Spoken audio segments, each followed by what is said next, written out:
how do you approach building a network? Do you have any do's and don'ts for connecting with people? And I think this question is really important because one thing that Sister Nurah said was, she openly said that, you know, she came from a very big family, which automatically expanded her network, and the fact that her parents were professionals, but that's not the reality for most people.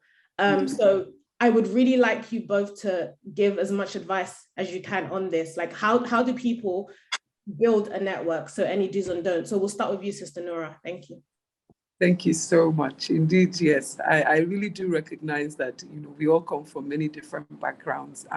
But networking is something that you can actually build. So for anybody that is on this call, do not let your background or what you think is maybe your educational achievements or whatever it may be to stop you from believing that, you know, your network, or the networking opportunities are not as open to you as they are to others.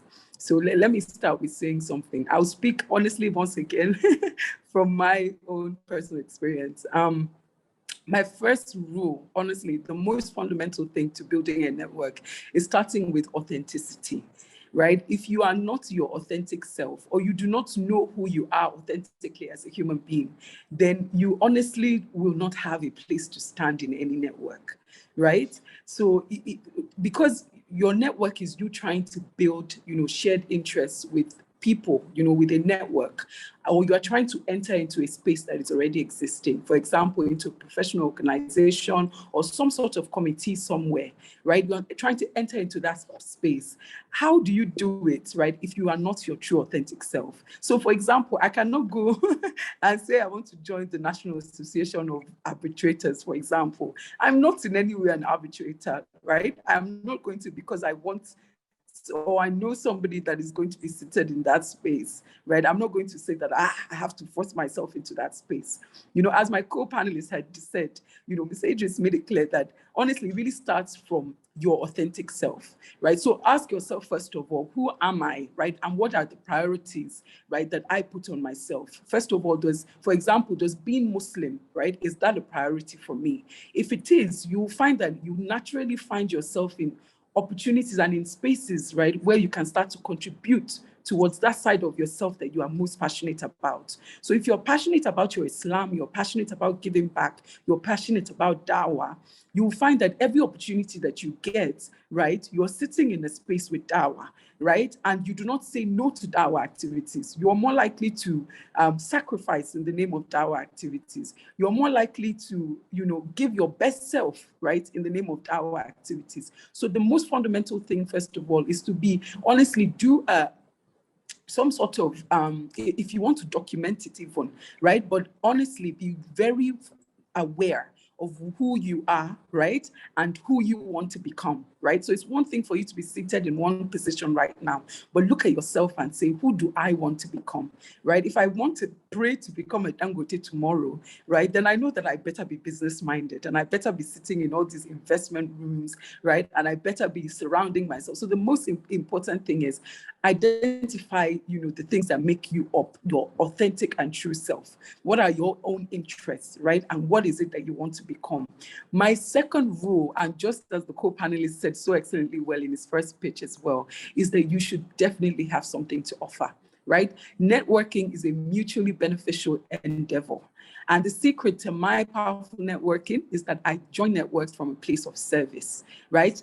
I do not join a network just because I want to be among, right? I do not see somebody across the road and say, oh, hi, my name is, or salam, you know, I just want to know you because I want to network. You know, no, it really takes away, you know, the authentic, you know, part of it.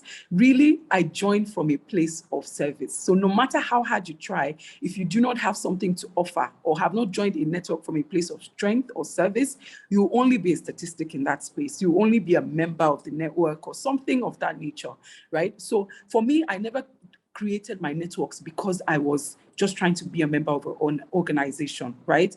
I always came in from a place of service and I was never shy, right, of a challenge. So another thing about me is that, so on top of, you know, I think one of the added advantages of coming from the type of family I came from is the fact that I grew up really confident, right? Because I saw my parents face challenges every day and they never took them from a place of oh, we can't overcome or we can't do it. It was always a place of how can we find solutions. So you have to be confident in your own abilities. And honestly, I always say to people that in the same way that we used to cry from exams, let me tell you one advice I used to give my friends with exams. The only thing that will allay your fears about exams is actually studying.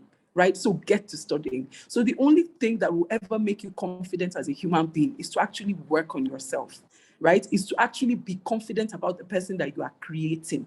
Understand that you yourself, you are a journey, or, as they say, a work in progress. But you need to understand that coming from a place of strength is a very, very important thing for you to do when you want to engage in a networking opportunity. So what it means then, and coming from a place of service and having what we call in my organization, a learner mindset, what that means to you is that anybody, right, can network, because anybody can offer service. Anybody, I bet you, anybody, students can offer service, anybody can do that. So you need to just understand, right, that coming from a particular position and wanting to give back. So as it is said in Islam, that, better the giver, and it's also a popular saying, right, that it's better to be the hand that is giving than the one that is receiving. Focus on how you can build yourself to become a giver, right? So of course, we all operate within the confines of availability and capability and all that. But honestly, be sincere, like I've said earlier. Within the waste management team of a conference is greatness. I'm not joking. You will find people that will help you in ways that you never thought, right? You will have to put in the work and the sacrifice. That is without saying, right? You will need to put in the work to be able to demonstrate that you will really be a person of value.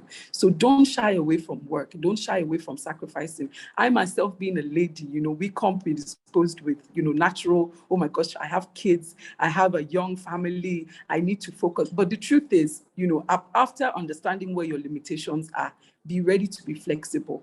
I've taken my children to conferences, like I've had them upstairs in a room somewhere, and, I dash upstairs to say Salah, I, give them a few kisses and I run back down. And nobody knows, right, that all of that is happening in the background. Don't try and network too fast, right? Don't try and do it too fast. Don't try and be too brazen and open about it in a way that becomes almost embarrassing and, just unpalatable for the other person that is receiving it. So be authentic, work on yourself, work from a position of wanting to give more than, wanting to receive. Be deliberate and strategic. Honestly, as much as I've said be authentic and whatnot, the truth is, like I said, you have to keep in mind who you want to be and where you want to go to, right? To really understand which networks you need to, because we've said it, that your networks are huge, they're limitless, they're endless. But the truth is, before you start to understand those networks that you want to leverage, you need to understand where you want to go to. Right. So, for example, now, if I choose now that I no longer want to work in the corporate world, right, and I'm starting to veer off into what might be government or politics, then I understand that it is my friends that already have, their feet in the room, right, that I want to leverage to be able to do that. So be clear about your short-term, your midterm goals, because that will really help you focus your networking efforts. Right. For me, honestly, my examples are limitless, but I'll try and keep it short, because I know that I'm also as keen to hear from my co-panelists as the audience is, because mashallah. Indeed. Thank you. Thank you very much for that, Sis Nurah. I like the robustness of your answers. Please, thank you. Keep it up, please. Thank you.